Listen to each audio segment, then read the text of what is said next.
મહેસાણા નગરપાલિકામાં પણ સતત મતદાન જોવા મળી રહ્યું છે અને વધીને અત્યારે ટકાવારી પહોંચી છે 37.17% પર। મહેસાણા મહાનગરપાલિકામાં 37.17% મતદાન, તેની સાથે જિલ્લા પંચાયતની વાત કરીએ 42.74% જેટલું મતદાન નોંધાયું છે અને ઉમેદવારોને મત આપવા માટે હાલ મતદારો છે તેઓ પહોંચી રહ્યા છે। હારૂન નાગોરી અત્યારે આપણી સાથે જોડાયા છે। હારૂન, આપ કયા બૂથ પર છો અને અત્યારે શું સ્થિતિ અને મતદારોમાં કેટલી ઉત્સુકતા?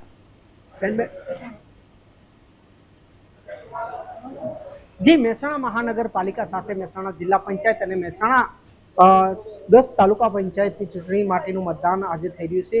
5 નગરપાલિકા માટેનું પણ મતદાન થઈ રહ્યું છે। હું ઉભેલો છું મહેસાણા મહાનગરપાલિકાના વોર્ડ નંબર 9ના બૂથ નંબર 2, 3 ને 4 આ જે બૂથો છે ત્યાં હું ઉભેલો છું। બપોરના સમય છે, પરંતુ જે રીતે મતદારોની ભીડ બપોરે પણ જોવા લગાતાર મળી રહી છે। આપ જોઈ શકો છો મતદારો ધીમે ધીમે બપોરના સમય આવી રહ્યા છે।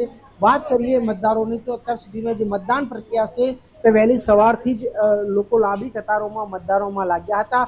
બપોરનો સમય છે પણ હજુ પણ મતદારો મતદાન મથક સુધી આવી રહ્યા છે। દ્રશ્યો જોઈ શકો છો કઈ રીતે મતદારો અહીંયા એકલ દોકલ પણ આવી રહ્યા છે। વાત કરીએ તો અત્યાર સુધીમાં 37% જેટલું મતદાન સરેરાશ મહાનગરપાલિકાનું થયું છે, પરંતુ વાત કરીએ આ બૂથની તો આ બૂથનું 50 થી 52% જેટલું મતદાન થયેલું છે। જે રીતે વહેલી સવારથી લાંબી કતારોમાં મતદારો લાઈનમાં લાગ્યા હતા અને હજુ પણ મતદારોની ભીડ જોવા મળી રહી છે। જી।